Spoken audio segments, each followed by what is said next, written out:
अस्सलाम वालेकुम। कैसे हैं आप सब? उम्मीद करती हूँ कि आप अल्लाह पाक की रहमत से ठीक ठाक होंगे। आज की वीडियो में मैं आपको अपनी कोई रेसिपी नहीं दूंगी, बल्कि आज की वीडियो में हम ट्राई करने वाले हैं पाकिस्तानी यूट्यूबर जो एजाज़ अंसारी है, उनकी रेसिपी हम ट्राई करेंगे। और मैंने सोचा चले हमने कोफ्ते तो बनाने ही हैं उनकी रेसिपी से, तो क्यों ना आपके साथ भी शेयर किए जाएँ और देखें कि ये किस तरह के बनते हैं। मैं फ़र्स्ट टाइम इनकी रेसिपी जो है वो ट्राई करने लगी हूँ, तो देखते हैं इनकी जो रेसिपी है वो कैसी बनती है। तो आपने मेरे साथ वीडियो में बने रहना है, वीडियो को पूरा देखना है, वीडियो को स्किप बिल्कुल भी नहीं करना। तो आइए हम जल्दी से वीडियो को स्टार्ट कर लेते हैं। तो बिस्मिल्लाहिर्रहमानिर्रहीम, इधर मैं ले रही हूँ हाफ़ केजी कीमा बीफ का। तो ये देख लें, ये बिल्कुल ड्राई होना चाहिए, ठीक है। और ये चॉप प्याज, इसका मैंने चॉप करके अच्छे से पानी जो है वो निचोड़ लिया है, ठीक है। पानी इसमें ज़रा भी नहीं होना चाहिए। और अब इसमें जाएगा अदरक लहसुन का पेस्ट, या आप कुटा हुआ भी शामिल कर सकते हैं। मैं यहाँ पर कुटा हुआ ऐड कर रही हूँ। और अब ऐड करेंगे हरा धनिया बारीक कटा हुआ। इसको आपने अच्छे से पानी से वॉश कर लेना है ताकि इसकी जो मिट्टी है वो अच्छे से निकल जाए। अब मैं इसमें ऐड करने लगी हूँ 2 से 3 हरी मिर्चें बारीक कटी हुई, वो ऐड कर दें। आपने मिर्चों को भी अच्छे से धो के साफ़ करके फिर बारीक बारीक काटना है, ठीक है। अब मैं इसमें ऐड करूँगी स्पाइसेस, हाफ़ टेबल स्पून इसमें नमक जाएगा, या आप अपने टेस्ट के मुताबिक डाल सकते हैं। और रेड चिली पाउडर है वो भी हाफ़ टेबल स्पून। और अब मैं इसमें ऐड कर रही हूँ half tablespoon chilli flakes. अच्छा, मैंने आपसे ये कहना था, मैं ये पूरी रेसिपी जो है उनकी ही ट्राई कर रही हूँ स्टेप बाय स्टेप। और अब मैंने इसमें ऐड किया है गरम मसाला, वो भी हाफ़ टेबल स्पून ही है। और थोड़ा सा खुशक धनिया ऐड किया, वो भी हाफ़ टेबल स्पून ही है, ठीक है। अब ये तमाम अज्जा को ना हमने अच्छे से मिक्स कर लेना है, ठीक है। तो अब मैं इसमें ऐड कर रही हूँ 3 टेबल स्पून बेसन, क्योंकि ये मैं भूल गई थी आपको बताना। बेसन को ना आपने अच्छे से भून लेना है और फिर आपने इसमें ऐड करना है। अब आप अपने हाथों की मदद से इसको अच्छे से मिक्स कर लें। मैं आपको इधर एक टिप देती हूँ कि अगर आपको कीमा मिक्स करते हुए मोटा लगे तो आपने इसको चॉपर में डालकर चॉप कर लेना है। तो अब हम इसके बनाएंगे कोफ्ते। कोफ्ते बनाने के लिए मैंने अपने दोनों हाथों पे ऑयल लगा लिया है, और इसके आपसे ना आराम से कोफ्ते बन जाएंगे। अभी तक तो रेसिपी बहुत ही अच्छी जा रही है, लेकिन मेन चीज़ ये है कि ये पकेंगे कैसे, इनका जायका कैसा होगा। तो आपने वीडियो के साथ जुड़े रहना है। तो यहाँ पे मैं कोफ्ते रेडी कर रही हूँ, तो सारे बना के फिर मैं आपसे मिलती हूँ। अच्छा जी, कोफ्ते जो हैं वो सारे रेडी हो चुके हैं, और उनको मैंने 10 से 15 मिनट के लिए रेस्ट पे रख दिया। और एक पैन ले लेंगे, उसको चूल्हे पे रख देंगे और उसमें ऑयल डालेंगे। ऑयल को दरमियाना प्री हीट करेंगे। तो लीजिए मैं आपको कोफ्ते दिखा दूँ पहले। ये देखें, सब रेडी हो चुके हैं। चलिए अब आप ना इसको जल्दी जल्दी से फ्राई करना स्टार्ट करते हैं। अच्छा, तो इधर एजाज़ अंसारी ने हमें ये टिप दी थी कि आपने कोफ्तों को जो है ना वो मीडियम हीट पर ही फ्राई करना है। तो ये देखें, आपने इसको किसी चीज़ से हिलाना नहीं है। मैं आपको दिखाती हूँ वीडियो में कि इसको हम किस तरह से हिलाएंगे कोफ्तों को, ठीक है। तो एक एक करके आपने सारे ऐड कर देने हैं। तो मैं मीडियम फ्लेम पे इसको फ्राई करूँगी, और जब ये एक साइड से पक जाएंगे, यानी कि इनको थोड़ा सा कलर आ जाएगा, तो फिर हम जो है इसकी साइड जो है ये चेंज करेंगे इस तरह से, ठीक है। तो आपने जो फ्लेम है इसकी हाई बिल्कुल भी नहीं करनी, क्योंकि हाई करने से ये लग सकते हैं, जल सकते हैं। तो बस हमने इसको हल्का सा ही फ्राई करना होता है, पूरा पकाना नहीं होता। तो ये देखिए, इसी तरह से आपने इसको मीडियम आंच पर इसको पका लेना है, जिस तरह के आपको वीडियो में दिखाया जा रहा है। तो आहिस्ता आहिस्ता आप इसकी जो साइड्स हैं वो चेंज करते जाएं। अच्छा, आपने ये नोट किया होगा कि हमने इस रेसिपी से जो कोफ्ते बनाए हैं, जो मैं ये बना रही हूँ, तो इससे ज़रा भी कोफ्ते जो हैं वो टूटे नहीं हैं। अब आपने एक पैन ले लेना या कढ़ाई ले लें, जो भी आपके पास हो। तो उसमें 1 प्याली मैं ऑयल ऐड करूँगी। ऑयल को थोड़ा सा प्री हीट होने देंगे, और इसमें डालेंगे लहसुन और अदरक। इसको हमने बारीक कुटा भी नुआना पीसा हुआ है, जैसा एजाज़ अंसारी ने बनाया है बिल्कुल वैसा ही हमने इसको बनाया है, स्टेप बाय स्टेप। तो ये देखें, आपने इसको अच्छे से ऑयल में फ्राई कर लेना है।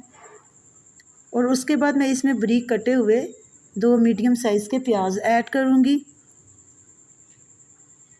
इसको भी आपने बस हल्का सा ही फ्राई करना है, ज़्यादा डार्क ब्राउन फ्राई नहीं करना। तो आप इसको अच्छे से मिक्स करें इन तमाम अज्जा को। और अगर आपने मेरा चैनल सब्सक्राइब नहीं किया तो चैनल को सब्सक्राइब कर दें, और वीडियो को लाइक भी कर दें। और मुझे कमेंट्स में ज़रूर बताएं कि हम जो नेक्स्ट रेसिपी है वो किसकी ट्राई करें। तो ये देखिए, ये बस इसको हल्का सा ही हमने लाइट ब्राउन करना है। तो ये हो चुका है। तो अब मैं इसमें जो नेक्स्ट चीज़ ऐड करूँगी वो है टमाटर। टमाटर मैंने जो हैं वो ब्रिक ब्रिक चॉप किए हुए हैं 1 प्लेट, यानी कि 2 से 3 अदर टमाटर इसमें जाएंगे। इसको भी हल्का से फ्राई करेंगे इसके साथ। और ये देखिए, अच्छा से ये मसाला बहुत ही टेस्टी तैयार होगा। इसमें मैं ऐड कर रही हूँ नमक। आप अपने टेस्ट के मुताबिक ऐड करें। हाफ़ टेबल स्पून मैंने ऐड की है रेड चिली और इसको अच्छे से मिक्स कर दिया है। और थोड़ी सी जो है मैं इधर हल्दी ऐड कर रही हूँ। बस यही तीनों चीज़ें आपने ऐड करनी है, बकाया मसाले हम बाद में ऐड करेंगे। तो उससे पहले, ग्राइंड करने से पहले आपने इसको अच्छे से मसाले को भून लेना है ताकि अच्छी सी खुशबू आ जाए, मसाले में अच्छा सा जायका आ जाए। ठीक है, तो इसमें मैं ऐड करूँगी थोड़ा सा पानी। तकरीबन 1 कप मैंने ऐड किया है पानी। इसमें पानी डाल के आपने इसको अच्छे से मिक्स कर लेना है। और जूसर है या जो भी आपके पास चीज़ है उसमें आपने डाल के इसको ग्राइंड कर लेना है, यानी कि एक स्मूथी पेस्ट बना लेनी है, अच्छी सी पेस्ट।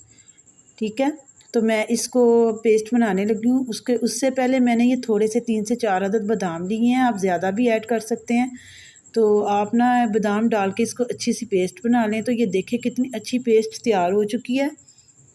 अब हम इस मसाले को अच्छे से भूनेंगे जब तक इसके ऊपर ऑयल ना आ जाए। तो आप यकीन माने बहुत ही अच्छी खुशबू आ रही है, लेकिन अभी भी रेसिपी जो है वो बाकी है। तो जब तक इसके ऊपर अच्छे से ऑयल नहीं आ जाता तब तक के लिए हम इसको भूनेंगे। तो आप देख सकते हैं कि साइडों से जो ऑयल है वो थोड़ा थोड़ा आना स्टार्ट हो गया। अब मैं इसमें ऐड करूँगी पिसा हुआ खुशक धनिया और थोड़ा सा पिसा हुआ ज़ीरा। वो डाल के आपने अच्छे से मिक्स करना है और हाफ़ प्याली आपने इसमें जो है दही ऐड कर देना है। तो यकीन करें इतना अच्छा ये मसाला बन रहा है ना, इसका जायका बहुत ही टेस्टी है। तो अब फिर दोबारा से आपने इसकी अच्छे से बुनाई करनी है। अच्छे से बुनाई करने से ही जो है ना खाने का वो टेस्ट सामने आता है। तो ये देखिए सारा ऑयल जो है ये आ चुका है। अब हमने जो कोफ्ते फ्राई किए थे वो हम इसमें ऐड करेंगे। ये देखें, इस तरह से आपने आराम से कोफ्ते जो हैं वो इसमें ऐड कर देने हैं। तो सारे जो कोफ्ते हैं वो मैं इसमें ऐड कर दूंगी और 4 से 5 मिनट आपने इसको अच्छे से कुक करना है। ठीक है, तो ये देखें ये अभी से इतने शानदार लग रहे हैं, इसकी इतनी प्यारी लुक लग रही है। तो ये खाने में कितने मज़ेदार होंगे। मैं फ़र्स्ट टाइम ही ट्राई कर रही हूँ कि ताकि मेरी फैमिली को भी पसंद आए और हमें भी पता चले कि इसका क्या जायका है क्या नहीं है। तो ये देखें माशाल्लाह से बहुत ही ये खूबसूरत लग रहे हैं। अभी से मेरा दिल कर रहा है इसको खाने को, लेकिन अभी ये पूरी जो वीडियो है या रेसिपी है जो भी है ये तैयार नहीं हुई है हमारी। तो अब मैं इसमें ऐड करूँगी। तो जब ये अच्छे से पक जाएंगे थोड़े से, तो मैं इसमें ऐड करूँगी 1 गिलास पानी, क्योंकि हमें इसकी थोड़ी सी ग्रेवी भी चाहिए। ठीक है ना, तो आप ग्रेवी को ज़्यादा या कम कर सकते हैं, ये आपकी अपनी मर्ज़ी है। और अगर आप इसमें इलायची पाउडर ऐड करना चाहें तो वो भी कर सकते हैं, क्योंकि वो मैंने ऐड नहीं की। तो मैं इसमें पानी ऐड करके इसको तकरीबन 10 से 15 मिनट के लिए पकाऊंगी। तो यहाँ पे मैंने इसको कर दिया है कवर और हम 15 मिनट के बाद देखते हैं कि इसकी फ़ाइनल लुक क्या है। बिस्मिल्लाहिर्रहमानिर्रहीम। तो माशाल्लाह से मेरे अल्लाह की शान है। ये देखिए कोफ्ते अच्छे से पक चुके हैं, रेडी हो चुके हैं और इसकी जो खुशबू है वो पूरे गल में फैल चुकी है। तो मैं इसमें थोड़ा सा सब्ज़ धनिया और हरी मिर्चें ऐड करूँगी और फिर इसको थोड़ा सा पका लूँगी। तो ये रेडी हैं। 2 से 3 मिनट हम इसको पकाएंगे और इसके बाद जो कोफ्ते हैं वो हमारे अच्छे से रेडी हो चुके हैं। तो अब हम आइए इसको डिश आउट करते हैं। अल्हम्दुलिल्लाह अल्हम्दुलिल्लाह। आप यकीन करें कोफ्ते इतने अच्छे और मज़ेदार रेडी हुए थे कि मुझे, मेरे बच्चों को और मेरे हस्बैंड को बहुत ही पसंद आए थे। तो आप भी इस रेसिपी को ज़रूर ट्राई करें और मुझे कमेंट में बताएं कि नेक्स्ट रेसिपी जो है वो आपको किसकी चाहिए, फिर मैं उसकी ट्राई करके आपके सामने पेश करूँ। तो मैं मिलती हूँ आपको नेक्स्ट वीडियो में, तब तक के लिए अल्लाह हाफिज़।